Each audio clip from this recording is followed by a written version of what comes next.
ഇന്നത്തെ വീഡിയോ നമുക്ക് ആകാശക്കാഴ്ചകളിൽ നിന്ന് തന്നെ തുടങ്ങാം. കഴിഞ്ഞ വീഡിയോയുടെ ബാക്കി ഭാഗമാണ് ഇതിൽ കാണിക്കുന്നത് കേട്ടോ. അപ്പോൾ അന്ന് നമ്മൾ ഒരു 20-ാം തീയതി വരെയുള്ള വർക്ക് കാണിച്ചിട്ടുണ്ടായിരുന്നെന്ന് തോന്നുന്നു. ഇതതിന് ശേഷമുള്ള 21 മുതൽ 26-ാം തീയതി വരെയുള്ള വർക്കാണ് ഇതിൽ ഇൻക്ലൂഡ് ചെയ്തിട്ടുള്ളത്. അപ്പോൾ നമ്മൾ ചെയ്യുന്ന എല്ലാം ഇതിൽ കാണിക്കുന്നില്ല.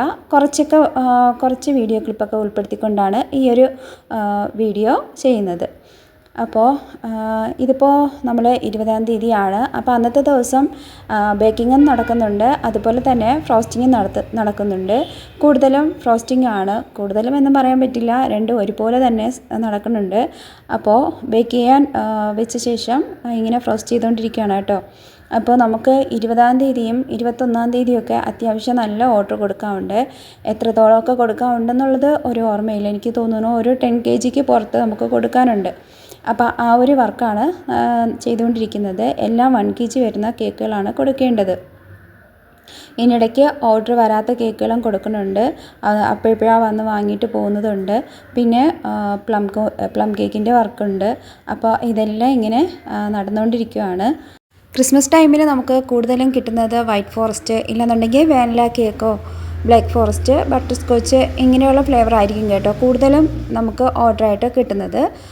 അപ്പോൾ അതിനുള്ള ഞാൻ കഴിഞ്ഞ വീഡിയോ തന്നെ പറഞ്ഞിട്ടുണ്ടായിരുന്നല്ലോ, അതിനുള്ള എല്ലാ ഫില്ലിങ്സും നമ്മൾ നേരത്തെ തന്നെ റെഡിയാക്കി വെച്ചിട്ടുണ്ട്. ചോക്ലേറ്റ് ആയിരുന്നാലും പ്രളയനായിരുന്നാലും സോസ് ആയിരുന്നാലും എല്ലാം നമ്മൾ നേരത്തെ തന്നെ റെഡിയാക്കി വെച്ചിട്ടുള്ളത് കൊണ്ട് പെട്ടെന്ന് ബേക്ക് ചെയ്തതിനനുസരിച്ച് ഫ്രോസ്റ്റ് ചെയ്ത് നമ്മൾ ഫ്രിഡ്ജിലോട്ട് വെക്കുകയാണ് ചെയ്യുന്നത് കേട്ടോ.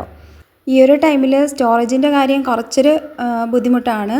എന്നാലും അതൊക്കെ ഒരുവിധം അഡ്ജസ്റ്റ് ചെയ്ത് പോയിട്ടുണ്ടായിരുന്നു കേട്ടോ.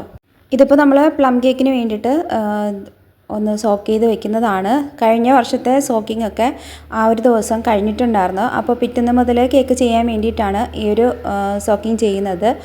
അതിൻ്റെ ഡീറ്റെയിൽ ആയിട്ടുള്ള വീഡിയോ ഒന്നും എടുത്തിട്ടില്ല കേട്ടോ, അതിനുള്ള ടൈമൊന്നും ഇല്ല. അതുകൊണ്ട് തന്നെ അത്തരത്തിലുള്ള വീഡിയോ ഒന്നും എടുത്തിട്ടില്ല.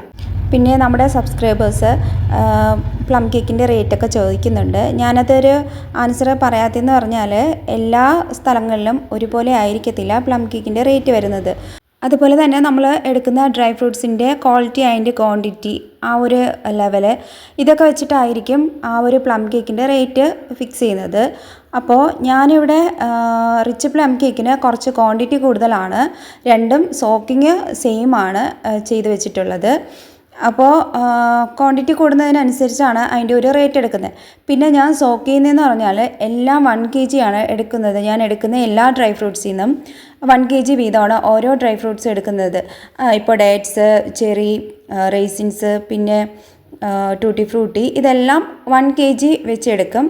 പിന്നെ ഗ്രേപ്സിൻ്റെ ജ്യൂസൊക്കെ എടുത്തിട്ടാണ് അത് സോക്ക് ചെയ്യുന്നത്. സോക്ക് ചെയ്ത ശേഷം തണുത്തതിന് ശേഷം വൈനൂടി എടുത്ത് ഒഴിച്ച് വയ്ക്കാറുണ്ട്.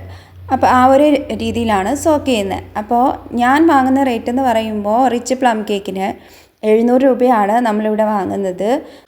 ഞാൻ ആദ്യം പറഞ്ഞതുപോലെ തന്നെ ഓരോ സ്ഥലത്തിനെ അപേക്ഷിച്ച് അവിടുത്തെ റേറ്റിന് വ്യത്യാസം വരും. പിന്നെ നിങ്ങളെടുക്കുന്ന ഡ്രൈ ഫ്രൂട്ട്സ് എങ്ങനെയുള്ളതാണെന്ന് നോക്കിയിട്ട് എന്ന് വെച്ചാൽ നിങ്ങൾക്കൊരു റേറ്റ് വരുമല്ലോ, എടുക്കുന്ന ഡ്രൈ ഫ്രൂട്ട്സിന് എത്രയാണോ റേറ്റ് വരുന്നത് അതനുസരിച്ചിട്ടുള്ള റേറ്റ് വേണം എടുക്കാനായിട്ട്. നമ്മുടെ പ്രത്യേകിച്ചും പ്ലം കേക്കിന് നമ്മുടെ നാട്ടിലൊക്കെ ഒരുപാട് റേറ്റ് വന്നു കഴിഞ്ഞാൽ ആരും വാങ്ങത്തില്ല. അപ്പോൾ അതുകൊണ്ട് തന്നെ ഈ ഒരു റേറ്റ് നമുക്ക് കൊടുക്കാൻ പറ്റുള്ളൂ. ഇപ്പോൾ ബേക്കറി പ്ലം കേക്ക് ആയിരുന്നാലും ശരി തന്നെ നമ്മുടെ ബേക്കറിയിലൊക്കെ ശരിക്കും പറഞ്ഞാൽ 1 കിലോ 90 രൂപ 80 രൂപ ആ റേറ്റിനൊക്കെ കൊടുക്കുമ്പോൾ നമ്മളിവിടെ കൊടുക്കുന്നത് 200 250 എന്നുള്ള റേറ്റിലൊക്കെയാണ്. അപ്പോൾ അതൊന്നും ഇവിടുത്തെ ആൾക്കാർ അതൊന്നും അക്സെപ്റ്റ് ചെയ്യത്തില്ല. അതുകൊണ്ട് തന്നെ എനിക്ക് പ്ലം കേക്കിന് ഒരുപാട് അങ്ങനെ ഓർഡേഴ്സൊന്നും വരാറില്ല കേട്ടോ. കുറച്ച് ഓർഡേഴ്സ് മാത്രമേ വരാറുള്ളൂ. അത് പറയുന്നത് മാത്രം തന്നെയാണ് ചെയ്ത് കൊടുക്കുന്നത്.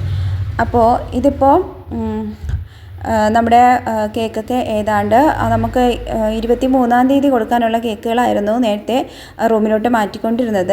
അതായത് ദിവസം കൊടുക്കേണ്ടുന്ന കേക്കുകൾ നമ്മൾ റെഡിയായി കഴിയുമ്പോൾ കൊടുക്കേണ്ടുന്നതിൻ്റെ അന്ന് ഇതെല്ലാം പാക്ക് ചെയ്ത് AC റൂമിലോട്ട് മാറ്റിയാണ് ചെയ്തിട്ടുണ്ടായിരുന്നത്. കാരണം ഫ്രിഡ്ജിൻ്റെ സ്റ്റോറേജ് കുറവാണ്. 2 ഫ്രിഡ്ജുണ്ട്, പക്ഷേ അതിൽ ഫില്ലാകുമ്പോഴത്തേക്ക് നമുക്ക് വേറെ ഓപ്ഷൻ ഇല്ലല്ലോ. അപ്പോൾ അത് AC റൂമിലോട്ടാണ് മാറ്റിക്കൊണ്ടിരുന്നത്. അപ്പോൾ ഇത് 24-ാം തീയതി കൊടുക്കേണ്ടിരുന്ന കേക്കാണ്. 24-ാം തീയതി ശരിക്കും ഞാൻ പെട്ടുപോയ ദിവസമാണ്. അന്ന് അത്യാവശ്യം നല്ല ഓർഡർ തന്നെ ഉണ്ടായിരുന്നു. എനിക്ക് തോന്നുന്നു ഏതാണ്ടൊരു 70 കിലോ അടുപ്പിച്ച് തന്നെയാണ് ആ ഒരു ദിവസം കൊടുക്കാനുണ്ടായിരുന്നു.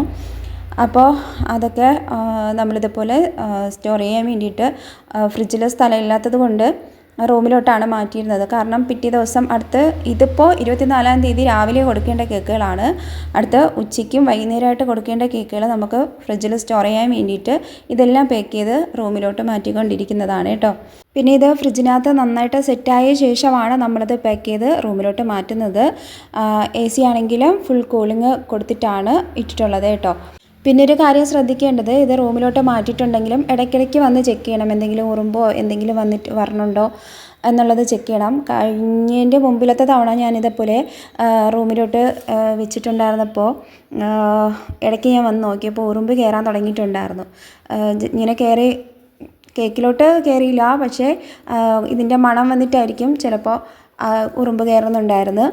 അപ്പോൾ പിന്നെ പെട്ടെന്ന് ഞാൻ അതൊക്കെ എടുത്ത് മാറ്റിയതിന് ശേഷം ക്ലീൻ ചെയ്തിട്ടാണ് അടുത്ത് വെച്ചത്.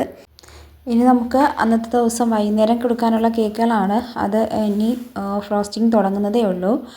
അപ്പോൾ അതൊക്കെ ഇങ്ങനെ ബേക്കിംഗ് കഴിഞ്ഞിരിപ്പുണ്ട്. അന്നത്തെ ദിവസം ഉച്ചയ്ക്ക് കൊടുക്കാനുള്ളതെല്ലാം അതിൻ്റെ വർക്കെല്ലാം ഫിനിഷ് ചെയ്ത് ഫ്രിഡ്ജിലോട്ട് വെച്ചിട്ടുണ്ട്. ഇനി നമുക്ക് ഇതുപോലെ തന്നെ 26-ാം തീയതിയും അത്യാവശ്യം വർക്കുണ്ടായിരുന്നു. അപ്പോൾ അതിന് വേണ്ടിയിട്ടുള്ളതും ഇതിൻ്റെ കൂടെ ബേക്ക് ചെയ്യണം. പിന്നെ അതും ഫില്ലിങ്ങൊക്കെ കൊടുക്കേണ്ടതുണ്ട്. പിന്നെ 25-ാം തീയതി കൊടുക്കാനുള്ള കേക്കുകളെല്ലാം പാക്ക് ചെയ്ത് വെച്ച ശേഷം കുറച്ച് റെസ്റ്റ് എടുത്തതിന് ശേഷം അന്നത്തെ വൈകുന്നേരമാണ് പിന്നെയുള്ള വർക്കൊക്കെ സ്റ്റാർട്ട് ചെയ്തത്. അപ്പോൾ അതിൻ്റെ ഫോട്ടോസും വീഡിയോസും ഒന്നും എടുത്തിട്ടില്ല. ഇതും കുറച്ച് ഫോട്ടോസും വീഡിയോസും എടുത്തതൊക്കെ ഞാനിവിടെ കാണിക്കുന്നുണ്ട്. പിന്നെ പ്ലം കേക്കിൻ്റെ കാര്യം പറഞ്ഞപ്പോൾ ഒരു കാര്യം പറയാൻ വിട്ടുപോയി. നമ്മൾ പാക്കിങ്ങും കൂടി അതിൽ ഉൾപ്പെടുത്തണം. അതിൻ്റെ റേറ്റ് സാധാരണ നോർമൽ രീതിയിൽ പാക്കിംഗ് ആണെങ്കിൽ കുഴപ്പമില്ല. ഇപ്പോൾ ഞാൻ കഴിഞ്ഞ പ്രാവശ്യം കാണിച്ചത് നമ്മൾ ദൂരോട്ട് കൊടുത്തു വിടാനുള്ള കേക്കായിരുന്നല്ലോ. അപ്പോൾ അതിന് സെപ്പറേറ്റ് ടിന്നൊക്കെ വാങ്ങിയിട്ടാണ് നമ്മൾ പാക്ക് ചെയ്തത്. അപ്പോൾ ആ ഒരു ടിന്നിൻ്റെ റേറ്റും കൂടിയൊക്കെ ഉൾപ്പെടുത്തണം. പിന്നെ സാധാരണ രീതിയിൽ നിന്നും കുറച്ചുകൂടി കോസ്റ്റ്ലി ആയിട്ടുള്ള ഡ്രൈ ഫ്രൂട്ട്സൊക്കെയാണ് വാങ്ങുന്നതെങ്കിൽ അതിൻ്റെ റേറ്റ് കറക്റ്റായിട്ട് ഉൾപ്പെടുത്തണം കേട്ടോ. അപ്പോൾ അങ്ങനെയൊക്കെയാണ് പ്ലം കേക്കിൻ്റെ റേറ്റിന് വ്യത്യാസം വരുന്നത്. അപ്പോൾ നെക്സ്റ്റ് വീഡിയോ ആയിട്ട് കാണാം.